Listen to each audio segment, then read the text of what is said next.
مامەڵەی حکوومەت لەگەڵ هاوڵاتیەکانی بە جۆرێکە کە شەڕی دەرونیان لەگەڵ دەکات و وەکو ئەوەی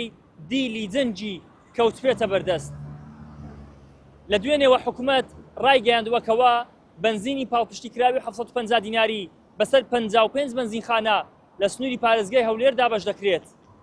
بەڵام ئێستا کاتژمێر نزیک دەبێتەوە لە 12 نیوەڕۆ، بەڵام تاوەکو ئێستا بەشێک لە بنزینخانەکان بنزینیان پێ نەگەیشتووە. بۆیە شۆفێران بە ناچاری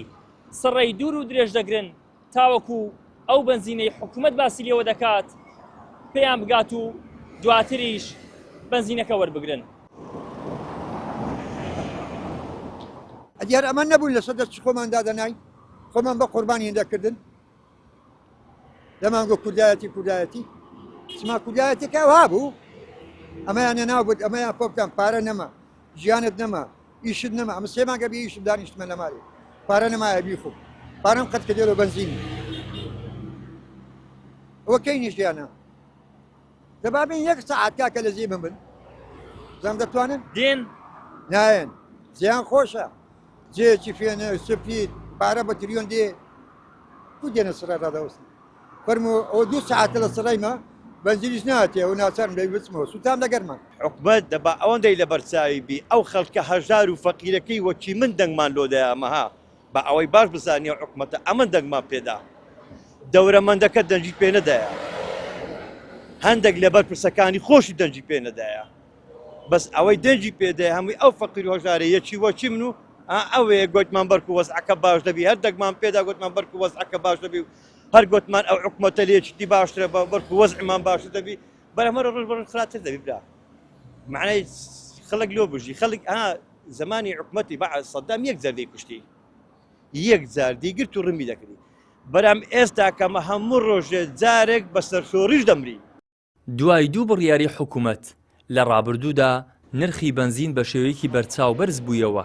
ئێستاش هاوڵاتیان ترسیان هەیە و دەڵێن بە هیوای نرخی بنزینی نۆرماڵ دوای ئەم بڕیارە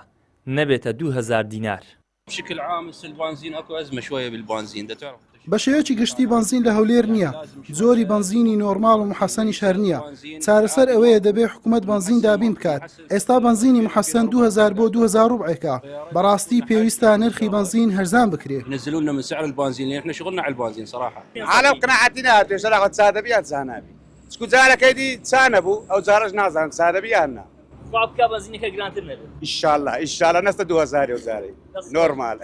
دوای بڕیارەکەی حکوومەتی ماوە بەسەرچوو دیمەنی تابلۆی بنزینخانەکان 1575 دینارە و هیچ دابەزینێکی بەخۆیەوە نەبینیوە. ئەمە شاوکاتە لەگەڵ ئەو دەنگۆیانەی باز لەوە دەکەن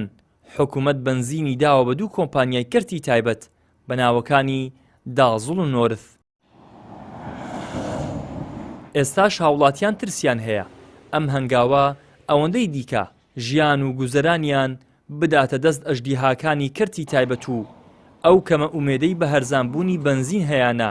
ئەویش زیندە بەچاڵ بکرێت. ئیدریس محەممەد، کەناڵی ئاسمانی پەیام، هەولێر.